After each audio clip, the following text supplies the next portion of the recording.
Good morning, I'm Francesca Evans from LymeOnline, bringing you all of this week's news and sport from the Lyme Regis area.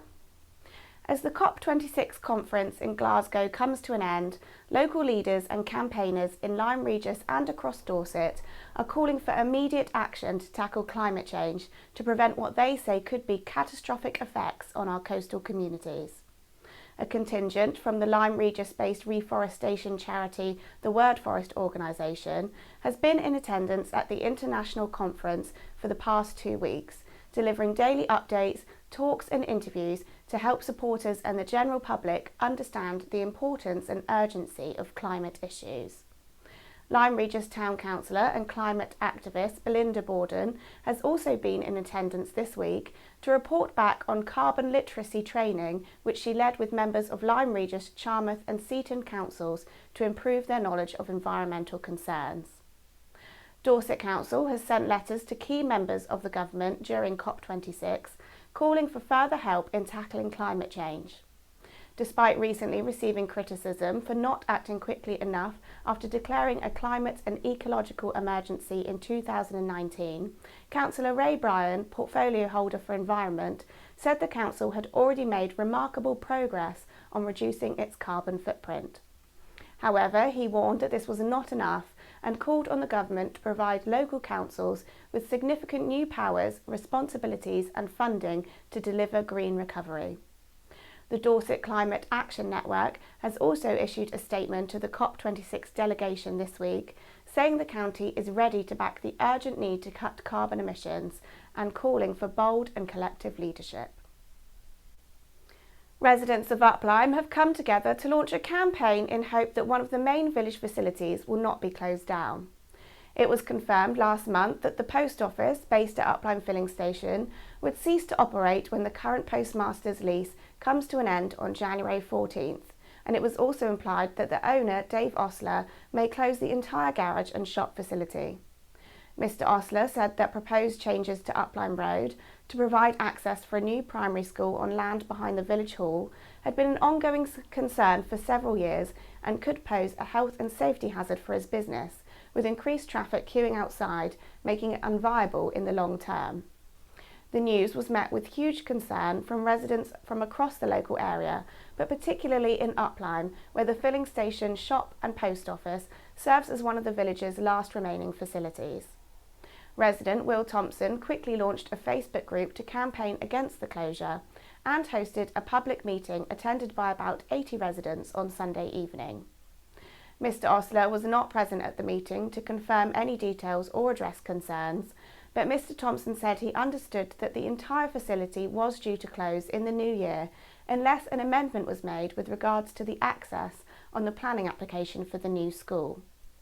Residents agreed to launch a petition and lobby their local MP and district and county councillors, as well as write a collective letter to Mr Osler asking for clarity on the situation. A spectacular firework display and bonfire held in Lyme Regis for Guy Fawkes Night attracted record crowds. The town was packed last Saturday evening with an estimated crowd of 8,000 plus watching the firework display from the end of the COP, followed by the lighting of a bonfire on the beach. The bonfire had been built by volunteers during the day, including a team from Lyme Regis Football Club, and was lit by the Mayor of Lyme Regis, Councillor Brian Larkham. The event was free of charge, with visitors from across the region flocking to the town, resulting in some parking and traffic issues on the night. Collection buckets raised just under £5,000, which organisers said is enough to stage the event again in 2022. Dorset residents are being invited to have their say on the future of the county's library services. There are currently 23 council-run and 8 community-managed libraries in the Dorset Council area, including a council-run facility in Lyme Regis. But the current library strategy is now 11 years old, and there have been significant changes in public behaviour and digital technology over the past decade, with the impacts of the coronavirus pandemic having a particular effect on services. During the council's last review of libraries in 2011, campaigners fought hard to save Lyme Regis Library from closure. Charmouth lost its council-run service and now runs a community library. The current consultation seeks to look to the future of Dorset's libraries. How can they best meet the needs of local residents and communities now and over the next 10 years? You can have your say by completing the online survey via the website shown on screen now. Police and Crime Commissioner David Sidgwick has unveiled his plan to make Dorset the safest county in England and Wales. The new police and crime plan has 6 main priorities, with tackling antisocial behaviour, violence and rural crime high on the agenda, as well as making police more visible. Mr Sidgwick described it as an unashamedly ambitious vision for Dorset, saying it would only be achieved through bold and transformative activity. The plan was released as Dorset was revealed to have the 9th lowest crime rate in England and Wales. Dorset Police has seen a 6% drop in recorded crime, according to new figures released last week.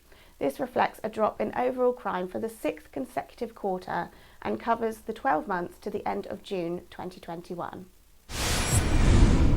Lyme Regis Football Club has a proud record in the County Cup competitions, having won the Dorset Intermediate Cup and Dorset Junior Cup on many occasions.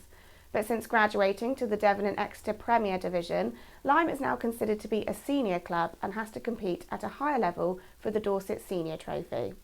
The Seasiders had a great opportunity to progress to the second round last Saturday when they were drawn away to Dorset Premier Division strugglers Corfe. But it was the same old story for the Seasiders, which has blighted their season so far, failing to hang on to a 3-2 lead by conceding 2 goals in the last 10 minutes to lose 4-3. It prompted senior player Mark Bailey, who took charge of the team in the absence of manager Julian Simier, to comment after the game that it was starting to become a habit. Despite fielding a far from full-strength side, yet again Lyme dominated possession and had a number of scoring chances which they failed to convert. Their goals came from a Rob Fellingham penalty, Gary Knight and Harvey Brimacombe. The first team return to league duty tomorrow with an away game at Kentisbeare, where a clean sheet will be the order of the day.